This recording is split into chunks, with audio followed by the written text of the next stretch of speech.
Hello guys, welcome back to my YouTube channel. അപ്പം നമ്മളിന്ന് വന്നിട്ടുള്ളത് ഒരു അടിപൊളി ഫിഷ് കറി റെസിപ്പി ആയിട്ടാണ് വന്നിട്ടുള്ളത്.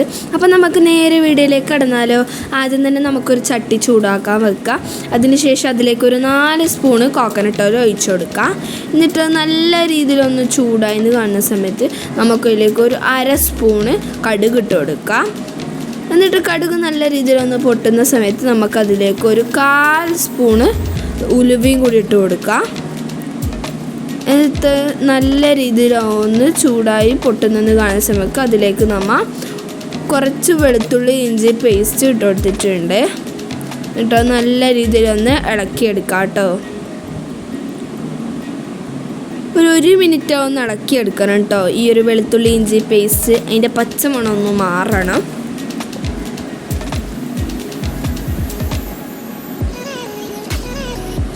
അത് നല്ല രീതിയിൽ ആ ഒരു പച്ചമുളക് പോയെന്ന് കാണും. നമുക്കതിലേക്ക് ഒരു 1.5 കഷ്ണം ഉള്ളി ഇട്ട് കൊടുത്തിട്ടുണ്ട്, നല്ല നീളത്തിലായിരുന്നിട്ടുള്ളത്. പിന്നെ അതിലേക്ക് ഒരു 3 പച്ചമുളകും കീറിയിട്ട് കൊടുത്തിട്ടുണ്ട്. പിന്നെ അതോടൊപ്പം തന്നെ കുറച്ച് കറിവേപ്പിലയും കൂടി ഇട്ട് കൊടുത്തിട്ടുണ്ട് കേട്ടോ അതിലേക്ക്. എന്നിട്ട് നല്ല രീതിയിൽ ഒന്ന് ഇളക്കിയെടുക്കാം.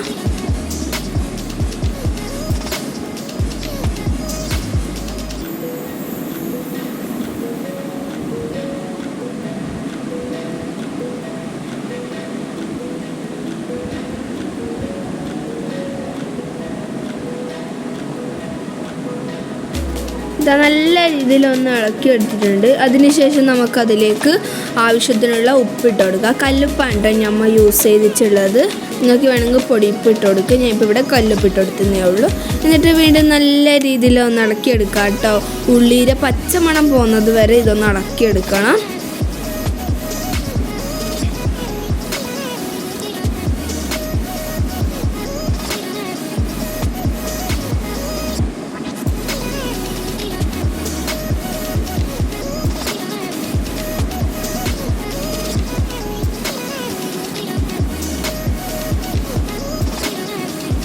ഉള്ളിയും പച്ചമുളകൊക്കെ ഒന്ന് നല്ല രീതിയിൽ വാടിക്കഴിഞ്ഞാൽ നമുക്കതിലേക്കൊരു 3 തക്കാളിയും കൂടി മുറിച്ചിട്ടിട്ട് കൊടുത്തിട്ടുണ്ട്.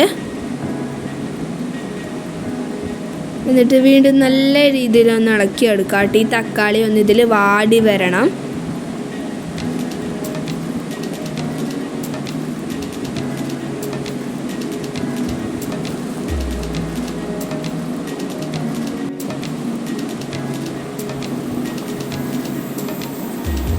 ഈ തക്കാളി ഒന്ന് ചെറുങ്ങനെ വാടിയെന്ന് കാണുന്ന സമയത്ത് നമുക്കൊരു അടപ്പ് വെച്ച് ഇതൊന്ന് അടച്ചെടുക്കണം കേട്ടോ.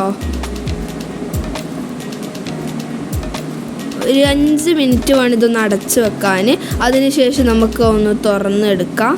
അപ്പോഴത്തേക്ക് തക്കാളിയൊക്കെ ഒന്ന് നല്ല രീതിയിലൊന്ന് വഴണ്ടി വന്നിട്ടുണ്ടാവും.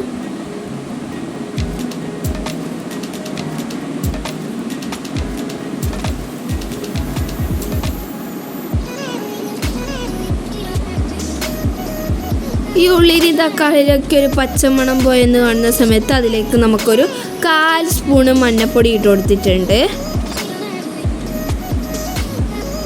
എന്നിട്ട് നല്ല രീതിയിലൊന്ന് ഇളക്കിയെടുക്കാം കേട്ടോ. പിന്നെ നമ്മൾ ഇതിൽ എരിവിനനുസരിച്ചിട്ട് മുളക് പൊടി ഇട്ട് കൊടുത്തിട്ടുണ്ട്. നമ്മളിപ്പോൾ ഇവിടെ ഒരു 2.5 ടേബിൾ സ്പൂൺ മുളക് പൊടിയാണ് ഇതിലേക്ക് ഇട്ട് കൊടുത്തിട്ടുള്ളത്. നിങ്ങൾക്ക് എരിവിനനുസരിച്ച് വേണം മുളക് പൊടിയൊക്കെ ഇട്ട് കൊടുക്കേണ്ടത്. പിന്നെ നമുക്കിതിലേക്ക് വേണ്ടതാണ് മല്ലിപ്പൊടി. ഒരു 1/2 ടേബിൾ സ്പൂണാണ് മല്ലിപ്പൊടി ഇട്ട് കൊടുത്തിട്ടുള്ളത്.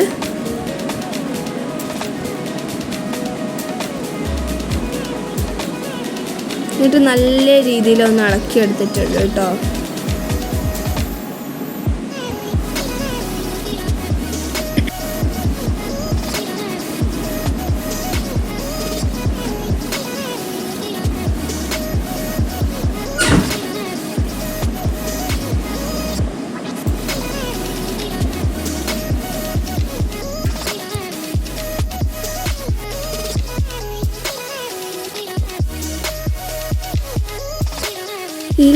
പിന്നെ നമുക്കിതിലേക്ക് വേണ്ടത് കൊടംപുളിയാണ് കേട്ടോ. ഒരു 10 മിനിറ്റ് സോക്ക് ചെയ്യാൻ വെച്ച കൊടംപുളിയും കൂടി ഇതിലേക്ക് ഒഴിച്ചു കൊടുത്തിട്ടുണ്ട്.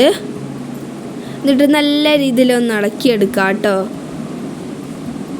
നല്ല ടേസ്റ്റാണ് ഈ ഒരു മീൻ കറി. നിങ്ങൾ എന്തായാലും ട്രൈ ചെയ്ത് നോക്കണം കേട്ടോ. ഭയങ്കര സിമ്പിളാണ് കേട്ടോ.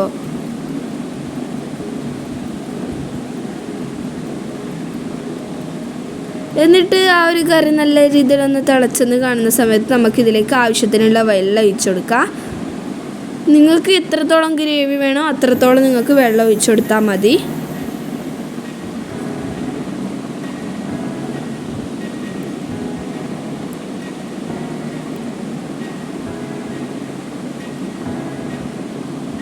വെള്ളം ഒഴിച്ചെടുത്തതിന് ശേഷം നമുക്കിതൊന്ന് അടച്ച് വെച്ച് വേണം ഇതൊന്ന് കുക്ക് ചെയ്തെടുക്കാൻ വേണ്ടിയിട്ട്. ഒരു 4 to 5 മിനിറ്റ് വരെയാണ് ഇതൊന്ന് അടച്ച് വെച്ചിട്ടുള്ളത്.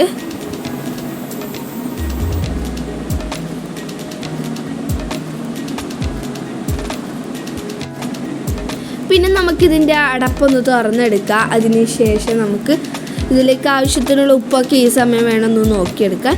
അപ്പോഴത്തേക്ക് കറി നല്ല രീതിയിലൊന്ന് തിളച്ച് വരും കേട്ടോ. അതിൽ നല്ല മണമൊക്കെ വരും. പിന്നെ നമുക്ക് ഇഷ്ടമുള്ള മീൻ ഇതിലേക്ക് ആഡ് ചെയ്യാം. നമ്മളിപ്പോൾ ഇവിടെ എടുത്തിട്ടുള്ളത് നങ്കാണ്. അത് നല്ല രീതിയിലൊന്ന് ഫ്രഷ് ആക്കിയതിന് ശേഷം ഈ കറിയിലേക്ക് നമ്മൾ ഇട്ട് കൊടുത്തിട്ടുണ്ട്. എന്നിട്ട് വീണ്ടും നല്ല രീതിയിലൊന്ന് ഇളക്കിയെടുക്കാം കേട്ടോ. ഇനി വീണ്ടും ഈ കറി നല്ല രീതിയിൽ തിളക്കട്ടെ കേട്ടോ. മീനൊക്കെ ഒന്ന് നല്ല രീതിയിലൊന്ന് വെന്ത് വരണം.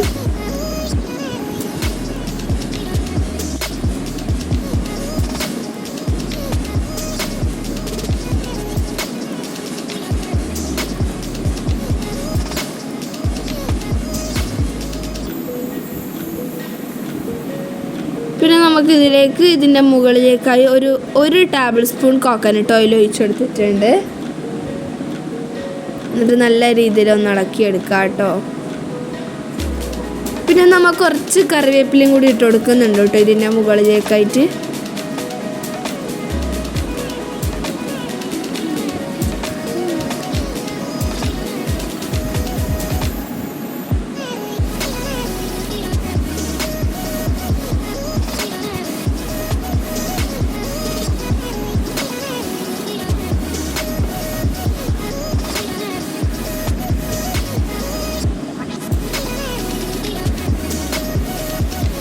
കറി ചെറുങ്ങനെ ഒന്ന് തിളച്ച് വരുന്ന സമയത്ത് നമുക്ക് വീണ്ടും ഒന്ന് അടച്ച് വെച്ച് കുക്ക് ചെയ്തെടുക്കാം കേട്ടോ. അതൊരു 2 മിനിറ്റ് വെച്ചാൽ മതി. അതിനുശേഷം നമുക്കിത് തിളച്ച് മീനൊക്കെ ഒന്ന് വെന്ത് വരും കേട്ടോ.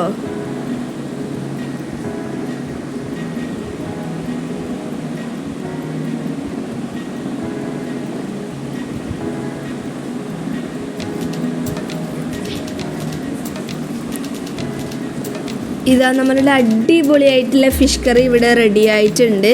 ഭയങ്കര ടേസ്റ്റാണ് ഈ ഒരു കറി ചോറ്റിൻ്റെ കൂടെയൊക്കെ കഴിക്കാൻ. നിങ്ങൾ എന്തായാലും ഇതൊന്ന് ട്രൈ ചെയ്ത് നോക്കണം. എൻ്റെ ഫീഡ്ബാക്ക് അറിയിക്കണം. വീഡിയോ ഇഷ്ടപ്പെട്ടാൽ നിങ്ങൾ ലൈക്ക് ചെയ്യുക, ഷെയർ ചെയ്യുക, സബ്സ്ക്രൈബ് ചെയ്ത് സപ്പോർട്ട് ചെയ്യുക. ഒരുപാട് ആൾക്കാർ സബ്സ്ക്രൈബ് ചെയ്യാതാണ് കാണുന്നത്. അപ്പോൾ എല്ലാവരും സബ്സ്ക്രൈബ് ചെയ്ത് സപ്പോർട്ട് ചെയ്യുക. അപ്പോൾ വീഡിയോ ഇത്രയേ ഉള്ളൂ. Thank you for watching. Bye bye.